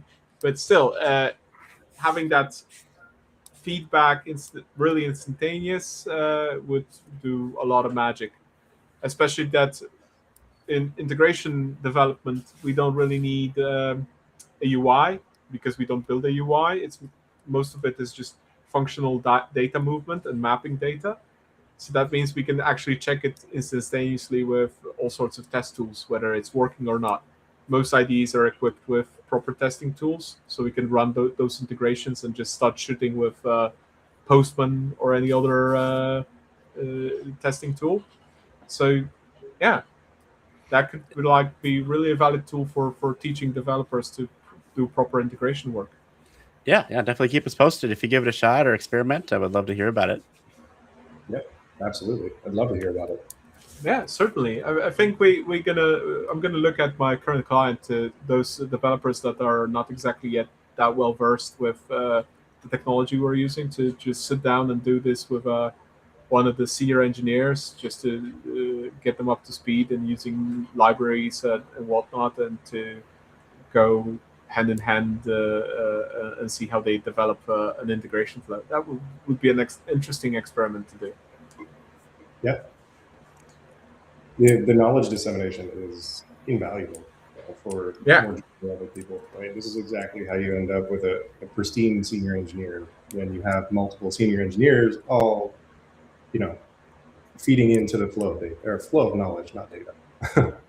Yeah, just sitting down as an architect with developers and just being that stakeholder that says we're using this pattern and now we're implementing this specific pattern for integrations, in which constitutes, we need to build this app, set up a message broker in between, get a definition of an API from that system, and just go through the process together, and augment all sorts of things like mapping out loggers, error handling, all these things, most likely would be extremely beneficial from that perspective.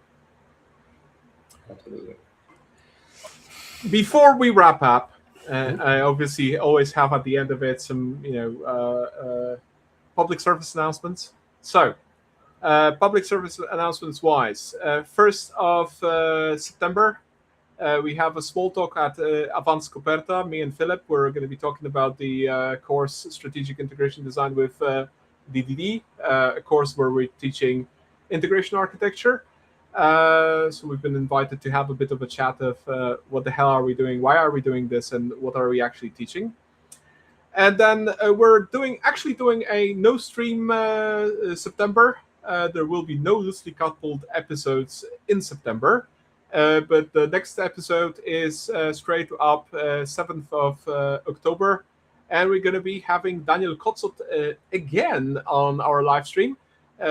This time without the companion, Dr. Miriam Kreis. And we'll be talking about APIs and moving beyond specification to actionable knowledge, which is probably going to be quite an interesting topic, because Daniel is trying to figure out how to use knowledge graphs and combine definitions of APIs, the use of APIs, and all sorts of things into something that would actually bring organizational knowledge to the front, sourcing it from APIs. And of course, if you manage to survive with us to this point in the live stream, so upcoming events, you can scan the QR code on the left, the course at Avans Coperta, the middle QR code, and of course, if you're watching on LinkedIn but you would like to switch to YouTube, watch it on mobile, whatever you fancy, there's a QR code to the subscription to the YouTube channel. You'll get, if you hit the notification bell, you'll get notified of the upcoming live streams and whatnot, and you'll be able to also see the previous streams, because they are all nicely persisted on YouTube, so everybody can watch them. There we go. So, end of public service announcements, guys. That was a pleasure. By the way, Arthur, you don't have to mute yourself when I'm switching scenes because you're muted by default. That's the lovely studio capability. Just wanted to make sure. I had my cat meowing at me, and I didn't want that in the background, to be honest. Cats, dogs, what else do you have? I used to have a lizard, if that counts, but not anymore. Yeah, but it doesn't make noises, doesn't it? Probably no. Exactly. Anyhow, guys, thank you so much for the session. That was a really interesting session. I know, Radek, you concur probably. It's quite a learning curve there. Yeah, it is. Yeah. Something new for us because in integration we don't really have the same kind of practices as in with domain system development or application development or game development. Our practices are slightly different because the way we work is also slightly different and the scope of work is different. So that was an interesting session. I never been a stakeholder, product owner in my life, and it's been exciting. Great. I'm glad you had a good time. Yeah, quite a fun session for me. Thank you, guys. Any I parting words? I think I'm going to find my spider friend or retreat upstairs quickly after this. All right. So, any encouragement for people to try Ensemble in the future? Where can they go find resources? Anything they should read, look at to get started? Yeah, Other than the mentioned mural? Yeah, Woody and I have a bunch of stuff out there, so follow us on LinkedIn to see our free workshops that we do, or we have a upcoming conference at Explore DDD, where we'll be doing a lot of that same stuff live. So check us out. All right. Arthur? No, thank you so much for having us on. I really appreciate it. I learned just as much from you guys as you may have learned from us. So. Awesome. All right. That's it.